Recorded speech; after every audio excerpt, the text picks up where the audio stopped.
Yo, hello, magandang hapon, umaga, tanghali, gabi sa lahat ng mga barateros worldwide na nanonood ngayon. Kamusta naman po ang inyong mga buhay-buhay?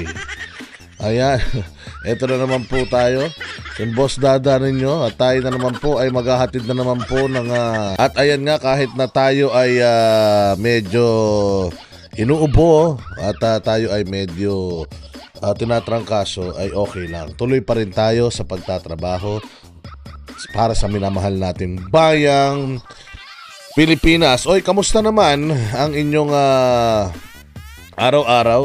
Ito ngayon, nandito tayo sa Hong Kong at tayo ay tumatakbo sa ICC. Tayo ay tumatakbo sa ICC. Putang ina niya. Tarantado talaga itong mga putang ina, mga ano na to. Tarantado talaga itong mga putang ina, mga fake news peddler na ito, no?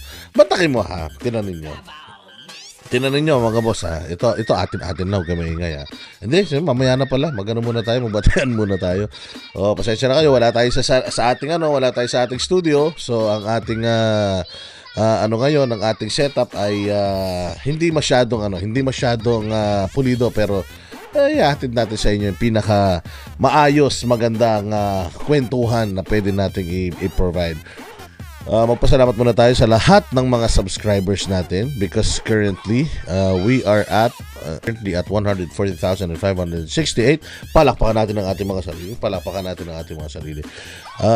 Maraming salamat sa inyong pagpatnubay, sa inyong pagsasubscribe. Rest assured na kayo po ay mag-enjoy dito sa ating channel, and I will try my best para ma-entertain kayo.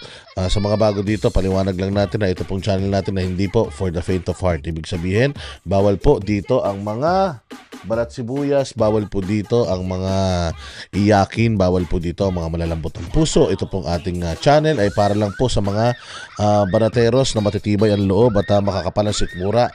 Yung mga hindi iyakin katulad ni barbers at katulad ng mga bading na mga nasa kongreso.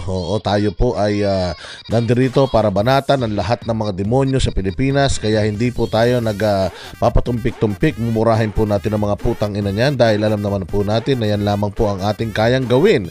Murahin ang mga buwakan ng shit na yan dahil mga salot sa lipunan yan. Imbis na ang mga pera ng bayang Pilipinas napupunta para sa mga Pilipino, ninanakaw ng mga putang ina niyan. Kaya wag kayong mga mahihiya, wag kayong matatakot na murahin ng mga yan, dahil pasahod natin ng mga yan, dahil yung mga buwisit na yan nilalamon ang pera ng taong bayan, pinampapalamon sa mga kabit nila, pinampapalamon sa mga anak nilang swail na mga abusado naman sa batas yung ating pinaghihirapang buwis. Kaya mura lang ang kaya natin gawin, kaya wag na kayong masyadong maarte. Yung mga ayaw sa mura, pwede nang pumunta diyan sa channel ng mga relihiyoso. Ito pong channel na ito ay channel ng mga loko-loko at channel ng mga totoo nagmamahal sa bayang Pilipinas, na mga galit na, walang galit na hindi nagmumura. Tandaan nyo yan ha, mga bossing natin. At isa pa, kung gusto nyo naman ng tahimik, doon naman kayo pumunta sa sa may St. Peter. Tahimik po ang doon. Tahimik po ang live stream nila doon. May mga nag-iiyakan lang paminsan-minsan. Pero tahimik doon. Dito po maingay ang natin dito. Maingay ang ating live stream. Hindi natin dala yung ating mga gadget. Kaya medyo lang ingay natin ngayon. Hindi masyado. Kasi syempre nakakaburyong naman. Mag-isa lang ako nagsasalita rito. Wala akong kausap. Tapos antay-tahimik pa. Baka putang ina, biglang lumabas sa dako dyan sa natin, sa screen natin. Pag lumabas yan dyan, puta takbuhan na. Ayawan na. So yan mga bossing, maraming salamat sa inyo. Unang-una sa lahat, maraming salamat sa mga subscribers, lumang subscribers, bagong subscribers. At syempre salamat din sa inyong pagla-like, pag-share. Salamat po sa inyong pagtangkilik sa channel. Yung mga nagla-like at saka nag-share, importante yan ha. Yung pagla-like, bakit importante yan? Kaya lagi ko yung pinapaalala sa inyo. Kasi importante yan para sa algorithm ng ating mga videos. So para yung ating videos ay inaalok. Halimbawa, kayo ay nasa ibang bansa at kayo nag-like, nag-share, So ngayon, dyan sa bansa na yan na may mahilig sa politika, nanonood ng mga ganitong klase ng video, i-offer po ni YouTube yung ating video sa kanila. O imagine, kung yung mahilig manood ng politika na yan dyan sa ibang bansa, salot sa lipunan, yung mga kupal na mga dilawang tae, mga loyalista nga, at yung mga abnormal na mga taga-samba ni Bongbong Marcos, o di po siya, malay mo, sa mukha ko pa lang, atakihin na sila sa puso, o di ang ganda, di ba? Namatay ang mga punyeta, o di nabawasan tayo ng mga salot sa lipunan, o kaya yan, kung meron naman kayong kaibigan na hindi pa decided, malapit na eleksyon, hindi pa nila alam kung sino mga iboboto nila, o napakaganda na ma-offer itong ating mga video sa kanila para at least makita nila kung gaano kagagaling ng mga kandidato ng Pangulong Rodrigo Roa Duterte at kung ano ang ino-offer ng mga partido ni Rodrigo Roa Duterte sa bayang Pilipinas, di ba? At makikita nila yung comparison noong mga lumang politiko na mga dati nang yumaman dahil sa pagnanakaw at yung mga bagong politiko na magtilingkod para sa taong bayan. At syempre, pag sinabi nating Duterte slate, Duterte senators, syempre, ang standard dyan, Duterte. O hindi ba? So, at least, kailangan po yung like, yung share, syempre, kailangan yung subscribe kasi marami po tayo na nakikita rito sa ating channel na nanonood na hindi pa po nakasubscribe. Nag-e-enjoy mag-comment, nag-e-enjoy mag-interact, pero nakakalimutan mag-subscribe. So, labas po muna kayo, hit the subscribe button and hit the notification bell para lagi po kayong updated kung meron po tayong panibagong mga videos na i-release. O ayan, o di ba pagka kumpleto nyo na lahat yan, o di happy na buhay natin. Di ba? Mga hayop sa lipunan, murahin natin dito sa ating channel, unlimited. O di ba napakasarap sa pakiramdam. At least hindi lang sila nakaw ng nakaw, sa tuwing sila may mga kabulastugang gagawin, kaya na natin silang baboy-baboyan dito sa ating channel. Again ha, ginagamit natin itong ating boses at ang ating channel hindi para manira ng kapwa. Ina-exercise po natin yung ating malayang pagpapahayag. At ang ating pong sinisita ay iyong mga lingkod bayan na pinasasahod po ng taong bayan. Hindi po natin sinisiraan yung mga pribadong tao. Wala tayong pakialam. Yung mga vlogger na yan, sinisiraan tayo, wala tayong pakialam dyan. Minsan sasagot tayo sa kanila pero minsan madalas hindi. Pero ang target natin dito, yung mga nasa gobyerno nagpapalaki lang ng tumbong, nagpapalaki lang ng mga bebetlog at mga kababaihang mga politiko na putang ina, walang ibang ginawa kundi magkolorete sa pagmumukha. O yan po yung ating mga sisitahin dito. Kailangan lahat ng mga sasabihin natin dito naaayon lamang sa ating pagkakaintindi sa bagay-bagay at naaayon lamang sa ating saloobin. Wala po tayong target dito, kundi ang mga kriminal, kawatan at mga demonyo sa lipunan. Kaya magsimula na po tayo mga bossing. Ano ba ang ating pagkukwentuhan ngayong araw na to? Ay nako, napakarami. Napakarami natin pag-uusapan, pero bago natin pag-usapan yan, tinan ko muna yung mga chat ng mga tropa pits ko kasi yung mga tropa pits ko nagsilabas sila kasi nga medyo masama pakiramdam ko. Medyo inuubo ako, tinatrangkaso, kaya nga ito yung mga dala akong gamot, may dala akong Robitussin, may dala akong mga Biogesic kasi nga para medyo But ngayon, nasan ba tayo? Nandito tayo ngayon sa Hong Kong mga bossing at tayo po ay tumatakas sa ICC. Putang ina, talagang buhay ito. Sige, patayin natin tong background music natin para maganda kwentuhan natin. Ayan. So tayo ngayon ay nandito mga bossing para tumagtago sa ICC. Anak ng tinapay, putang ina, talagang mga kupal na mga fake news peddler ito. Ay nako. Ayan. So tayo ngayon ay nandito sa Hong Kong kasi po tayo po ay nagtatago sa ICC. Ayan po ang kumakalat na mga balibalita ngayon sa mga bobo, mga inutil, tanga at mga hampas lupa't patay gutom na mga vloggers ni BBM. Si Tatay Digong daw umalis noong Huwebes dahil nagtatago sa ICC.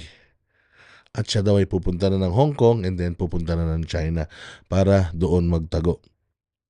At sabi daw galing daw ito sa very reliable source.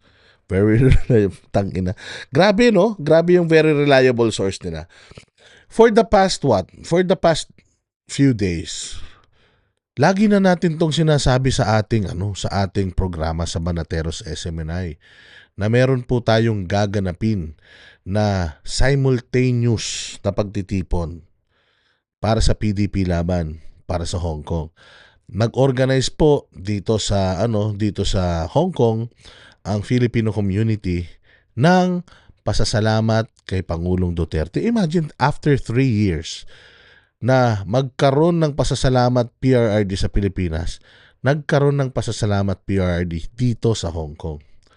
So, ina-announce na natin yan. Ako, sinasabi ko na yan. Sa mga vlogs ko, sinasabi ko na yan. Sabi ko nga, makita-kita tayo sa Hong Kong, di ba? Tapos biglang may nakita tayong ganitong balita na from a very reliable source daw na si Duterte daw ay tumakas na sa ICC. Pukin ang ina nyo. Gusto ko lang maintindihan ninyo na hindi ba sinasabi ni Bongbong ayaw niya ng ICC? Sinasabi ni Bersamin ayaw nila ng ICC, hindi sila makikipagtulungan sa ICC.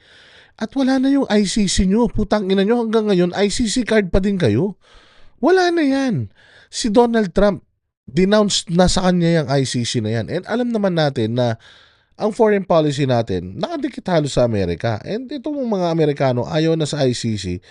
Mas lalong dapat ayaw na natin sa ICC. Unang-una sa lahat, hindi naman na tayo member ng ICC. So bakit pinag-ngangalandakan nyo pa rin itong ICC na ito? At saka, tangina, alam naman namin na naka-monitor kayo sa amin. Alam naman natin na lahat ng vlogs namin tanghod kayong lahat, mga putang ina nyo, mga fake news peddler kayo. Pero, binalita nyo pa din to. Sinakyan nyo pa din to. Sa dami ng problema ng Pilipinas, putang ina ninyo, si Pangulong Duterte pumunta lang ng Hong Kong, nagkandarapa na kayo. Akala ko ba, banas kayo kay Duterte, gusto niya nang palayasin ng Pilipinas si Duterte. Pero ngayon, si Duterte aalis ng Pilipinas, putang ina nyo, nanggagalaiti kayo. Kaya puta talagang sala sa init, sala sa lamig itong mga punyetang, mga dilawang tait, mga pulahang abnormal. Ngayon, itong putang inang Pilipinas Today na to, napaka-fake news niyan. Pag tinignan niyo yung page niyan sa Facebook, putang ina, walang ibang kinakandidato yan kundi si Abby Binay. Marami. Tsaka mga kandidato ng mga abnormal. Yung alyansa ng mga tanga. Ayan, Pilipinas. Puntahan niyo yan, tinanin niyo yung page yan, puro ganun. Pero huwag niyo na yung follow kasi putang ina niyan eh. Ito yung sinasabi natin kay Barbers. Barbers, ito yung dapat na mga iniimbestigahan mo. Itong mga ganitong klase ng page dahil talagang putang ina propaganda page talaga ito. At saka, Duterte hater page lang talaga ito. Ngayon, okay lang naman, parehas kayong galit kay Duterte. Dati kang aso ng mga Duterte, ngayon aso ka na ni Marcos. Ngayon, parehas kayong galit sa Duterte, pati itong Pilipinas Today, galit kayo kay Duterte. Pero putang ina naman, ayusin nyo naman yung propaganda nyo kay Duterte. Di ba? Dapat naman, medyo pulido naman. We have been announcing this since last week that we will be having a PDP campaign and salamat PRD dito sa Hong Kong. Nagkalat na yung mga post namin na nasa Hong Kong kami. Lahat ng halos ng mga kandidato, ng mga invited, nandito na sa Hong Kong. And nagkakagulo na nga yung mga Pilipino dito. Wala na ngang makuhang ticket. Kasi nga, ang kaya lang i-house noong stadium is 2,500. Libo-libo ang mga OFW dito sa Hong Kong. Hindi na nga kayang i-house noong event, nung mismong events place. Tapos putang ina kayo, puro fake news pa ginagawa ninyo. Mga kupal talaga kayo. Now, Barbers, nananawagan ako sa iyo na putang ina yung kabaklaan mo, gamitin mo dito. Etong mga kupal na ito, tanungin mo sila, putang ina, ano yung mga sources ninyo? Ano sinasabi niyong ICC? Wala namang ICC. Even Congress, nagsabi na, parang di naman sila pabor dyan sa ICC. Kasi nga, yun din ang statement ng presidente. Although, yung presidente naman natin, may sayad yan. Kaya, hindi na siguro naniniwala talaga yung mga tao tungkol dyan. But then again, it still boils down to sino talaga ang nag-fake news sa Pilipinas. Kami ba ng mga Duterte supporters? O kayong mga putang ina nyong mga magnanakaw kayo sa gobyerno? Again check ninyo kasi baka etong mga pages na ito ay funded ng pera ng taong bayan. Kasi ako, malakas ang paniniwala ko na yung mga kupal na mga vloggers ni Bongbong Marcos, yung mga kupal na mga vloggers na yan, I am sure na taxpayers money yung pinambabayad dyan para sirain ng mga Duterte. Again, they do not have anything good to say about this fucking government. That is why sinisiraan na lang nila yung mga Duterte. Doon lang sila magaling. Magaling silang mameke ng balita para siraan ng mga Duterte. Okay? Mameke ng balita para sirain ng mga Duterte. Pero wala silang kapasidad, wala silang galing para maghanap ng mga magagandang bagay na ginawa ng mga Duterte. Ng mga Marcos. Okay? Yun lang talaga ang bagay na marunong sila. Other than that, walang kwenta na yung mga hayop na yan. So ito, Tatay Digong, where na you?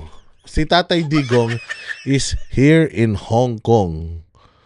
Nauna na siya dito because may direct flight from Davao to Hong Kong.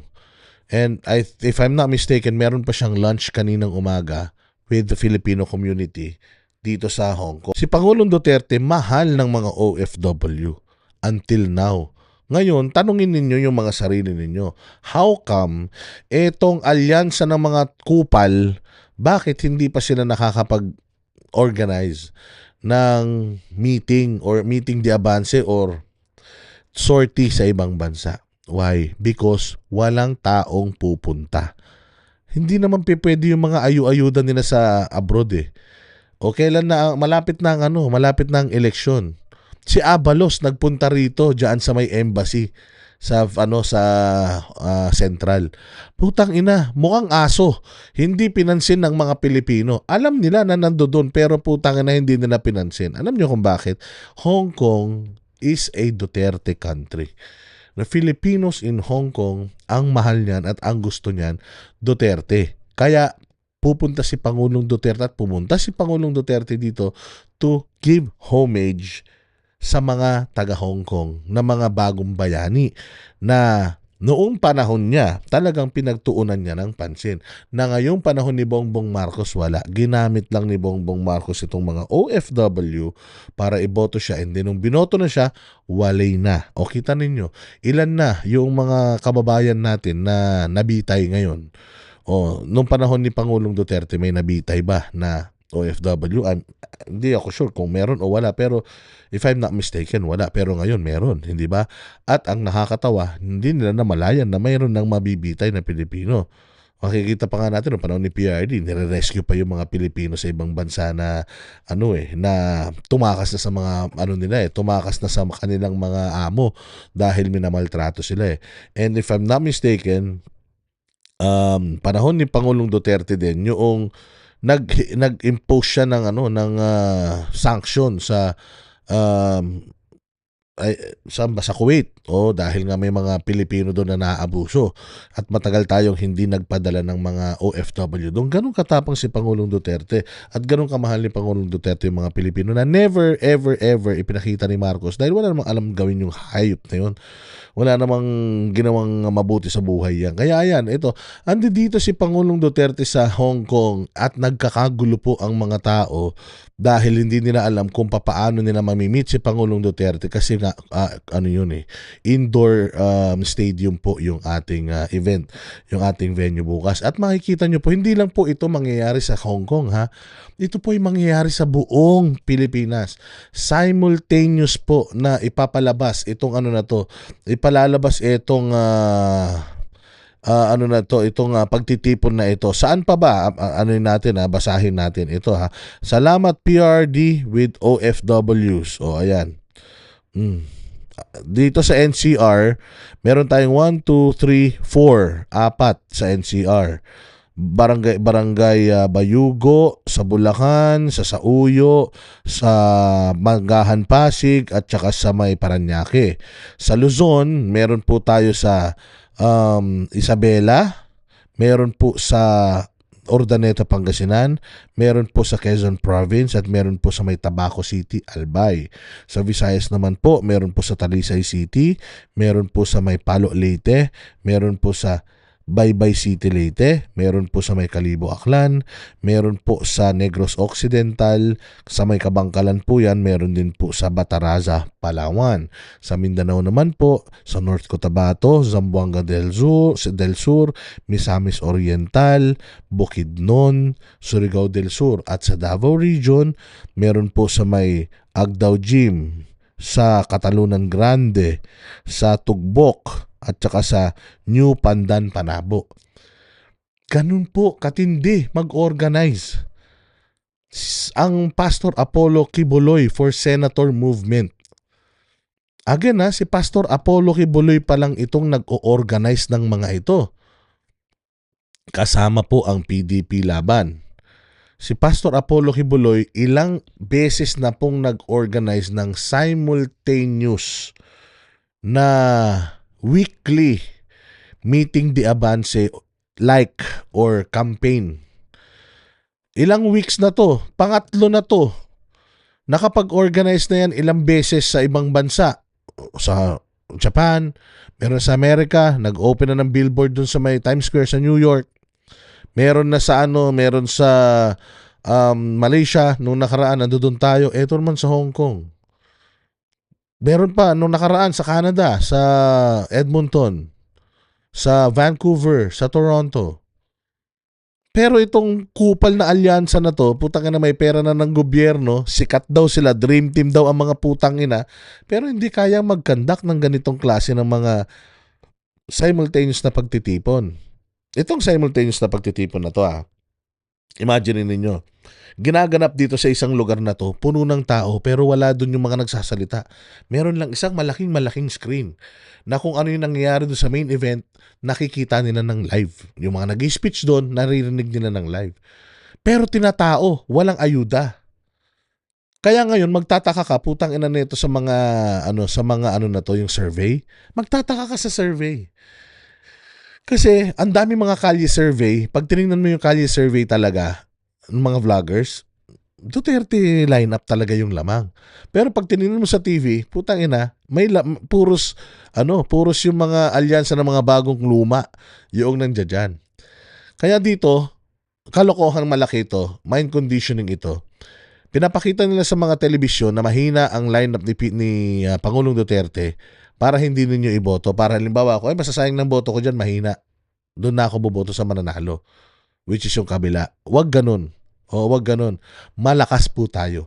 Napakalakas natin. Makikita nyo yan bukas. Panoorin ninyo yung telecast ng SMNI. At ilalive din yan ng ibang mga vloggers. Panoorin nyo, makikita ninyo kung gaano ini-embrace ang PDP lineup. Hindi lang sa buong Pilipinas, kung hindi sa iba't ibang mga bansa. Makikita nyo po yan, mga bossing. Huwag po tayong magpapalin lang dyan sa hayop ng mga mga survey na yan. Si Pastor Apollo Kibuloy, lintik ang lakas. Bukod sa weekly na sorties, araw-araw po kaming nag-conduct ng town hall meeting sa mga barangay sa buong Pilipinas. Araw-araw, at least once a day, bawat barangay, nakakabisi-bisita tayo at we are given an opportunity para makapagsalita sa mga kababayan natin sa mga maliliit na mga barangay. At doon makikita mo kung gaano tinatanggap itong PDP senatorial slate na to ni Pangulong Duterte. Let us not call it Team Suka, let us not call it TDP laban. It's better to call it Duterte slate. Duterte senators, Duterte slate. Let's put that doon sa every time na ikampanya natin to because ito rin yung kinakampanya ni Pangulong Duterte. And we are doing this for free. Hindi katulad ng iba na kinakampanya yung mga kandidato dahil bayad sila tayo. We are doing this for the country. So ipakalat nyo sa lahat na malakas tayo, dadayain tayo. Kung matatalo tayo, dinaya tayo. Yun lang yun. Sayang yung mga boto ninyo. Dadayain tayo. Kaya nga kailangan natin magsama-sama, lahat ng galit natin sa administrasyon, i-channel natin sa Mayo, iboto natin itong buong slate na ito. nang malayo yung agwat para hindi nila madugas. Si Pangulong Duterte, 16 million lang yung nakuha niya noong eleksyon nung nanalo siya, pero dapat daw 20 plus million yun. Dinugas pa siya noon. Kaya lang hindi nila na dugas ng sobra-sobra kasi nga masyadong malayo yung lamang ni Mar Rojas sa kanya. Imagine na ang number 2 talaga noon si Grace po, pero nalamangan pa nung Mar Rojas noon. So ganun katindi, ganun kaposible yung pandurugas sa eleksyon. Hindi natin sinasabi na may makadayaan na magaganap. Pero kung sakaling magkakaroon man ng pandurugas, siguraduhin natin na malayong-malayo yung agwat natin. Kaya lahat tayo, pikit mata, iboto natin yung PDP slate na yan. Bagamat lumalabas sa mga surveys nila na bayad naman nila, na mahina tayo at malakas sila, ipakita natin sa kanila yung totoong boses ng taong bayan na sa Mayo, iboboto natin PDP senatoriables, Pangulong Duterte senators. Wala nang iba. Tingnan ninyo ang ginagawa nila sa Pangulo. Pumunta lang dito sa Hong Kong para makipag-usap sa mga Pilipino, makapagpasalamat sa mga Pilipino, ikandidato yung kanyang ikampanya yung kanyang mga kandidato, sinisiraan. Ganyan ang brand ng politika ngayon dito sa atin. Sirain ang mga Duterte. O, ano pa yung isang paninira sa mga Duterte? O, hindi ba noong nakaraan, ibinalita natin. Yung dyan sa may Davao, yung hold-upan. O, umamin. Yung nang hold-up na ang utos sa kanila, maghasik ng lagim sa Davao para masira ang mga Duterte. O, sino bang kalaban ng mga Duterte sa Davao? Mga Nograles na aso ng administrasyon. So the administration ay pupunta sa ganun kababa na gawain para lang sirain ng mga Duterte. Same goes dito sa balita na to. They will go low, super duper low, just to make Duterte look like he's running away. He's not running away from anything. Humarap sa Senado, humarap sa Kongreso, nagmukha nga kayong mga grade school kay Pangulong Duterte sa both houses na yan. Tapos, papalabasin nyo na parang natatakot siya. Si Pangulong Duterte, hindi nila kayang galawin dito sa sarili nating bansa, lalo pat dayuhan. Mahina na yung matanda. Pag ginawa nila yan dun sa matanda, dyan talaga tayo magkakagulo. Sigurado tayo dyan. So meron talagang pagkilos, propaganda para sirain ang mga Duterte. Unang-una kay Pangulong future President Inday Sara, yung kanyang mga kaso. Tingnan mo na lang. Yaang kaso niya nasa Senate na. In-impeach na nila si VP Sara. Supposedly, waiting na lang sila para sa impeachment complaint, sa impeachment proceedings mismo, yung impeachment hearing dyan sa Senado. Waiting na lang sana sila dyan. Pero anong ginagawa ng mga putang ina o yung isang bading na congressman, naglalabas na naman ng mga bagong, may pinsan pa daw si Piatos, may kamag-anak pa, mayroon pang Xiaomi, tunog cellphone. I mean, nagtuloy-tuloy pa din yung investigasyon ninyo. Nag-iimbestiga pa pala kayo? Bakit isinampan nyo na sa Senado? Bakit in-impeach nyo na kung hindi pa pala buo yung mga ebidensya ninyo? Di ba? Dapat kasi buo yung mga ebidensya nyo, kung ano yung mga ebidensya nyong hawak, yun yung ipipresenta nyo sa korte. Hindi pa pwedeng open yung evidence ninyo. Hindi pa pwedeng open. Kailangan, kung ano yung nag-gather nyo ng evidence, doon nakabase yung demanda ninyo. It's what you can prove in the court, hindi yung masasabi ninyo. Dapat hanggang ngayon, nag-iimbestiga pa rin kayo. You are still in the process of investigating, of gathering evidences, pero in-impeach nyo na sa Congress, sinampan nyo na sa Senate. Anong ibig sabihin nun? Di ba? Anong ibig sabihin nun? Tinatarantado nyo yung sistema. Subjudice na yan. Kasi nga, nasa korte na eh. Di ba? Nasa korte na. Pabayaan na natin yung korte mag-decide. Yung hawak nyo ngayon ng mga ebidensya, i-present nyo yun sa korte. Kailangan nyo pang ilabas yan. Ba't kailangan nyo pang ilabas yan dyan sa media? Hindi ba? So, hindi ko talaga maintindihan kung anong utak meron itong mga ito na tila mo, shit, mukhang mahihirapan tayo doon sa impeachment. Kasi, medyo basang-basa yung barahan natin sa Supreme Court. Kitang-kita yung mga pandurugas natin eh.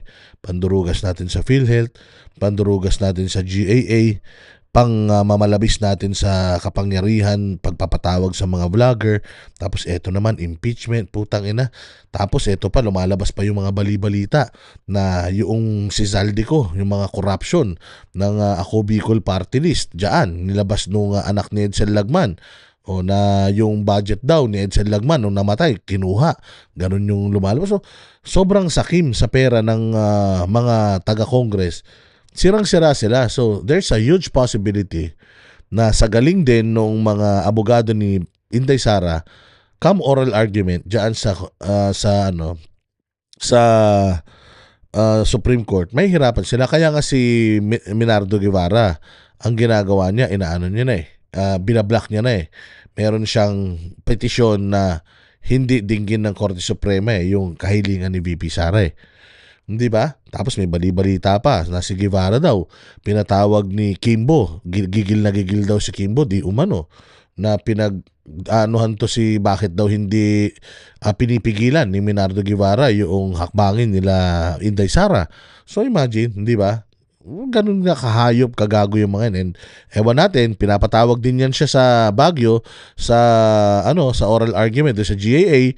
Hindi natin alam kung aatin yung ulul na yan, wala namang alam yan, di ba? So tingnan natin kung ano ang mga mangyayari, pero nakikita natin na yung mga kasong isinampanan ng mga Pilipino sa Supreme Court umaandar at nagdedelikado sila. Kaya ngayon, nagda-damage ulit sila. Tinatry nila ulit i-damage si VP Sara sa mata ng publiko. Trial by publicity na naman. Ganun ang ginagawa nila, kaya ayan. Ano pa yung mga makikita nating paninira sa mga Duterte. Ito pang isang ayan.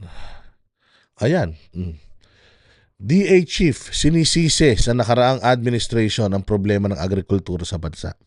Tangina nyo, 3 years na kayo nandyan. 1 taon hinawakan ni Bongbong Marcos yan. Presidente pa siya, meron siyang executive powers. Lahat ng gusto niyang gawin para mapaunlad ang Department of Agriculture. 1 taon niyang hinawakan yung opisina na yan, walang hepe yan. Wala siyang nagawa. Nandiyadyaan ka na, putang ina niya, tumaba ka na. Ang tagal nyo na dyan. Tapos ngayon, hindi ninyo masolusyonan yung problema, ang gagawin ninyo, isisisi nyo na naman sa mga Duterte. So ang problema natin, tumaas yung drugs, sinisi sa mga Duterte. Kasi daw, hindi naman nasolusyonan ni Duterte. May mga tulay na nagigiba na merong budget para sa pagpapatibay ngayong administrasyon, nagiba ngayong administrasyon, gumastos tayo ng kulang-kulang 300 hanggang 300 mahigit na milyon para sa rehabilitasyon ng tulay, gumuho. Tapos ngayon sisisi kay Duterte na yung project nagsimula noong panahon ni Pinoy. Talagang matindi ang sa Duterte. Matindi talaga ang propaganda laban sa mga Duterte. O, eto pa yung isa. Ito, pakinggan natin ito. Na galing ng Leyte. He was asked to do a job here in Davao. Sinadya. Sila na magkapon sa mga Duterte. Sa mukha lang ko mga Davao. Sa mukha lang ko mga Davao. Madali bayaran ng 1 tao para di ba? And, promise. Ayun, nakita natin. Mamaya na natin ituloy ulit yun. Anong sabi? Anong sabi nung na yun? Noong balita na yon. Ito daw, holdapan sa Davao, staged para magmukhang masama ang pamamalakad ni Basti Duterte. Pero anong sabi ni Basti Duterte? Matagal nang walang police powers ang mayor ng Davao. Dapat po ang hepe ng Davao, dapat yan pinili ng mayor. Pero itong si Marantan is an acting chief dyan sa Davao. Therefore, nilagay siya dyan ng krami. Hindi siya choice ni Baste. Kung hindi siya choice ni Baste, hindi rin siya pwedeng tanggalin ni Baste. Tinanggal kay Baste yung police powers. Ngayon, kung anong nangyayaring mga gulo dyan, labas si Baste. Kasi nga, tinanggal sa kanya yung police powers. Hindi naman niya pwedeng tanggalin si Marantan. Hindi naman niya pwedeng palitan si Marantan. Oh, so, kung ano man yung mangyayari dyan, nagsalita na siya noon, wala na sa akin yung police powers dito sa Davao. If something happens, tumaas ang crime rate dito, I have nothing to do with that. Kasalanan niya ng police, ng PNP. Dahil, wala na akong control eh. Sila nang may control ng peace and order dito eh. O, tapos biglang nangyari to. Ano sabi ng PNP? Highly organized daw. O ayan nagsalita na yung nahuli galing nila. ng Leyte. He was asked to do a job here in Davao. Sinadya. Sila na magkapon sa mga sa mukod lang ko ang Davao. Sa mukod lang ko ang Davao. Madali bayaran na. Oh, di ba? Di ba? Nakita nyo yung sinabi? Ayan Kuluhin daw ang Davao. Interview yan no March 6. Umamin na yung nahuli nila. See? Ganito kababo yung administrasyon. Ganito kababo yung police. Kung totoo to I mean, we're just reacting according dito sa dito sa interview na to. Na if this is true, kasapakat ang police dito. Bakit? Sila may hawak ng peace and order sa Davao eh. Tapos nandito yung mga yan, pumunta yan sila doon para guluhin ang Davao. So ano ibig sabihin nun? Tapos biglang magsasalita yung spokesperson ni Bongbong Marcos, yung asong si Claire Castro na ang gulo-gulo sa Davao. Ang gulo-gulo sa panahon ng tatay niya, panahon ng puro Duterte. So makikita mo yung atake sa mga Duterte nagsisimula mula Malacanang hanggang pulis, hanggang media, hanggang mga LGUs. So sino nagtatanggol sa mga Duterte? Tayo lang. Tayong mga totoong nagmamahal sa bayan, tayong mga Duterte supporters. Anong ginagawa nila sa atin? Pag nagtatanggol tayo, binibisto natin yung mga ganitong kabubuan nila. Tayo na, pinapatawag tayo sa Congress. Yan yung sinasabi ko, mga bossing, na ganito tayo kagagaling. Ito, magbubuhat na ako ng sariling bangko. Ganito kagagaling ang mga DDS kasi we can defend the Dutertes. May mga ganito tayong materialis puertes. Sila wala. The only thing that they can do sa mga vlogs nila is to destroy the Dutertes. Pare-parehas yan. Ito, kumalat yung kumalat ito. Oh, kumalat yan. Lahat sila yan ng kanilang kinontent. Putang ina nyo. Bukas magkakaroon ng pagtitipon dito. After nung pagtitipon, uuwi na kagad si Pangulong Duterte sa Pilipinas. So paano nyo ito-twist yan? O hindi ba? Paano nyo ito-twist yan? Mga gago, mga putang ina hindi ba? So ganito kabulbol, ganito kagulo, ganito katarantado etong mga etong mga nasa gobyerno. Kaya mag-iingat tayo ng maigi, lalong-lalo na sa mga pinapanooran natin. I-challenge po natin sila. Huwag tayong papayag na tayo ay basta-basta na lang ganyanin ng mga hinayupak na yan. Na i-mind condition tayo. Na si Duterte tatakas na yan. Mahina ang PDP. Si Pastor Kibuloy hindi mananalo yan. Posibleng matalo ang Pastor Kibuloy at si Rodante Marcoleta. Sa simbahan pa lang nila, sigurado ako nagsanib ang KOJC at ang Iglesia ni Cristo. Sigurado ako, mananalo na yan. Putya, imposible. Ngayon sa mga kapatid nating Iglesia ni Cristo, gusto ko lang pong manawagan sa inyo. Maaaring sa paniniwala, baka hindi nyo pa kayang tanggapin si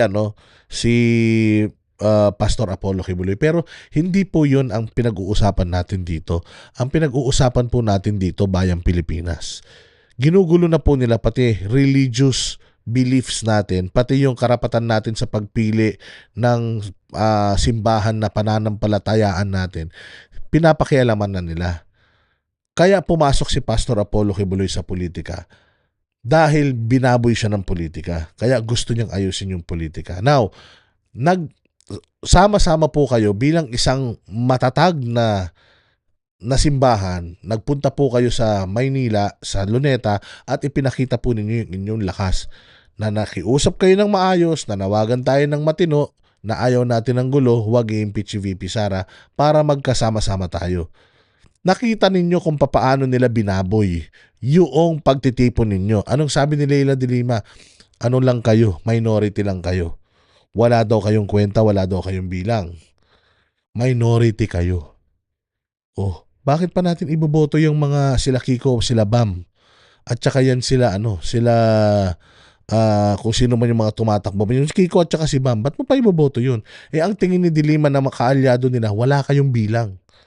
Ang nagpahalaga lang naman talaga sa inyo, tayong mga Pilipino. Noong nakita namin yung dami ninyo dyan sa Luneta, kinilabutan kami, sabi namin may pag-asa pa. Kapag sumama ang Iglesia ni Cristo doon sa pinaglalaban namin, may pag-asa kami na magising tong gobyerno, makasakaling magising sa dami. Anong ginawa ng gobyerno? Unang-una pa yung anak ni Pangulong Marcos ang pumirma doon sa impeachment ni VP Sara. Yung panawagan ninyo ng pakapayapaan, binaboy. Winalang bahala ng gobyerno ni Marcos, ng kongreso ni Marcos. Anong ibig sabihin nun? Alam nga naman iboboto nyo pa yung kandidato nila. Wala nga silang bilib sa inyo. Wala daw kayong tira, wala daw kayong bilang, wala daw kayong kwenta sa kanila. Kaya nga kahit ano yung panawagan ninyo, kahit naman ang laki nung naitulong nyo sa kanila, naipanalo nyo sila, wala kayong bilang sa kanila dahil nakuha na nila yung gusto nila sa inyo. Ganun po yun. Kaya nananawagan tayo sa mga kapatid natin na iglesia na magsama-sama tayo. Hindi nila pinakinggan yung peaceful rally nyo. Hindi din nila pinakinggan yung peaceful rally ng KOJC. Set aside po natin yung paniniwala natin spiritual. Iisa lang po ang Diyos. Itanggalin natin yon. Ang Pilipinas po ang importante ngayon. Kailangan natin si Marcoleta at saka si Pastor Apollo Kibuloy para ayusin yung bayang Pilipinas. Kailangan natin ng KOJC at ng Iglesia ni Cristo na magsama, yung totoong unity, baka kayo na yun, para linisin natin yung Pilipinas. Yun lang po ang aking hinihiling sa inyo. Wala kayong kwenta sa mga Marcos. Kami ang boses ng masa, hindi natatakot. Katotohanan lang, di kami nalulunod. Walang bahid ng sismis, lahat ay totoo. Kahit sino ka pa, pag mali ka babanatan ka. Walang pinipiling kulay, wala kaming kinikilingan. Basta para sa bayan, kami lalaban. Pagtama palakpakan, pag mali banatan. Di matitinag, di matatakot, para sa bayan tuloy ang sigaw. Sa harap ng kamera, walang halong takot. Mga baluktot, lahat kayo'y tutumba. Ang hustisya at totoo, yun lang ang mahalaga. Kahit sinong harang, di kami matitinag. Walang pinipiling kulay, wala kaming kinikilingan. Basta para sa bayan, kami lalaban. Pagtama palakpakan, pag mali banatan. Di matitinag, di matatakot, para sa bayan tuloy ang sigaw. Kung nasa tama ka, ikaw ay